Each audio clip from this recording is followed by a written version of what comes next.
Stéphane Lebas, gérant fondateur de l'entreprise GC Ingénierie, constructeur réhabilitation de bâtiments professionnels clés en main. Nous sommes une entreprise de 5 personnes. Notre secteur d'activité s'étend du centre Val-de-Loire à la Normandie, en passant par la région parisienne ouest, avec une vision proactive sur les sujets qui nous touchent aujourd'hui, les sujets et les enjeux de demain, sur le développement durable. Nous avons un bâtiment pilote où nous avons eu la possibilité de poser plusieurs jalons et des solutions proposées dans l'orientation du développement durable.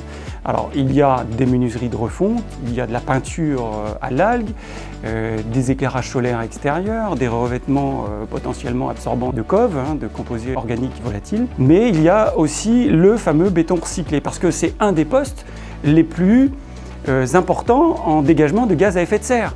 Alors l'idée m'est venue, j'ai rencontré l'entreprise Poulard, un indépendant, même chose, qui n'est pas une grosse major, avait souhait de recycler ses déchets de déconstruction, puisqu'il est terrassier et déconstructeur. Nous avons une société de démolition.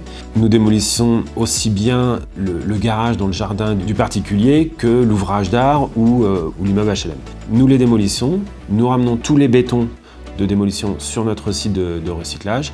Et là, nous avons mis au point un process pour ressortir, en fin de concassage, lavage, criblage, un matériau de qualité, donc un sable et des granulats aptes à refaire des bétons. Et j'ai trouvé cette idée plutôt novatrice qui pour autant me paraissait d'une évidence claire. On réutilise des matériaux qui peuvent être soit sous voirie, aujourd'hui c'était sous voirie, et parfois sous bâtiment puisqu'ils sont bien calibrés, bien nettoyés, en circuit fermé.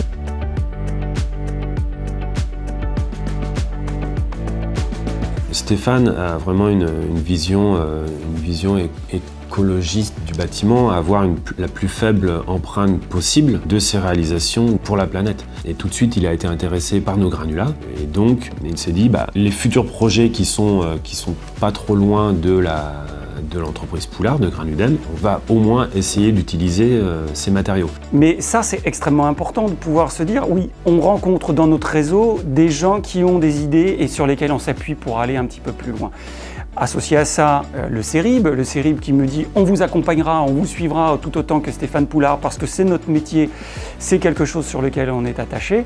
Et puis, pourquoi sur Évreux? La difficulté, c'est le transport du béton. Ça veut dire qu'il fallait trouver un opérateur local qui puisse acheter le granulat de Stéphane Poulard, faire la formulation sur la base des prescriptions du cahier des charges de Stéphane Poulard et ensuite nous le livrer avec un opérateur sur lequel j'avais déjà sensibilisé l'appétence sur ce domaine-là et voulais aussi expérimenter la pose de béton recyclé 100%. Nous, notre travail en relation avec des entreprises comme GC, c'est vraiment de les aider dans la programmation pour optimiser le bilan carbone total. Alors dans le cadre réglementaire, ce qu'il faut savoir, c'est qu'on va avoir la RE 2020 qui va arriver en France, qui en gros met une réglementation quant à l'obtention d'un permis de construire pour la construction d'un ouvrage avec un bilan carbone. Celui-ci prend en ligne de compte la typologie de produit qui va être mis en œuvre, la mise en œuvre, va être pris en compte aussi l'extraction avec l'analyse de cycle de vie, ainsi que le transport logistique. L'avenir demain, c'est d'essayer de proposer ce bas carbone, que ça devienne général. Aujourd'hui, l'opérateur Cemex peut s'associer avec